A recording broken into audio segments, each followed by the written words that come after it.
Sinabi ni General Torre, we are going. Unang-una, ma'am, ang reglementary period, mamalasin naman kami kung hindi namin ginawa ang trabaho namin.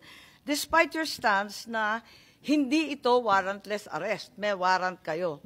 Kaya tatanungin ko na naman si General Torre, please, para maliwanagan tayo, ba't kayo nagmamadali na dalhin sa Hague at mababiolate ninyo yung Article 125 of the RPC? Ang ibig ba sabihin nun, warrantless arrest ang ginawa natin? Ma'am, thank you very much for giving me that chance to clarify that 125 statement. Ang nakalagay, ma'am, sa arrested person and with a warrant, deliver to the judicial authority without delay.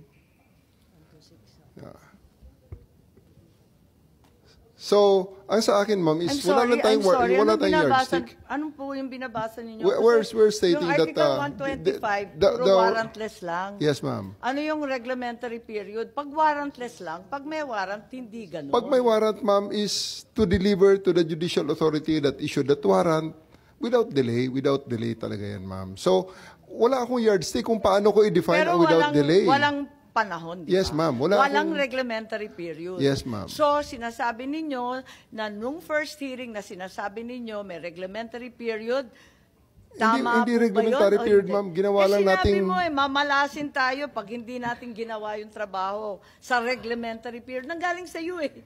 Nagulat nga ako That could be a misstatement that I really thank you for giving me the chance to clarify. Because yung statement sa mga warrant, sa implementation ng warrant, ma'am, kasi tinanong pa kita anong reglementary period? Nagulat ako eh. Anong period yon? Tapos sabi mo, Article 125. Nasa transcript po natin, page 205. Arian. So anong kaya ang tama ngayon? Bakit tayo nagmamadali kung wala naman deadline? Ito ay arrest with a warrant. Desisyon na po natin.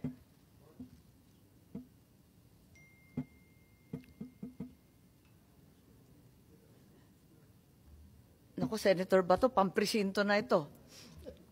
Palagay ko, hindi naman pang general itong mga topic na to. Lalo na yung CIDG pa. You know very well ang Article 125 does not apply to arrests with warrants. Diba? So,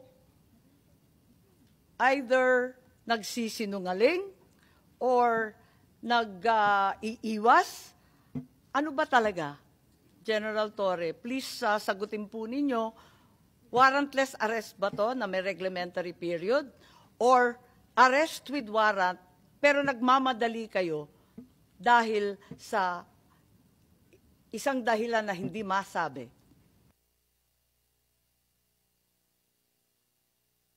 Am I going to answer, ma'am? You're asking me a question?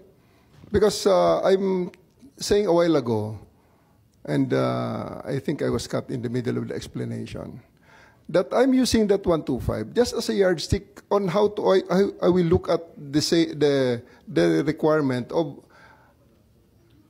unreasonable. There's no reasonable delay supposedly. Sabi po ninyo, mamalasin tayo. Ayan mo, mamalasin naman kami pag hindi namin ginawa ang trabaho namin. Because how do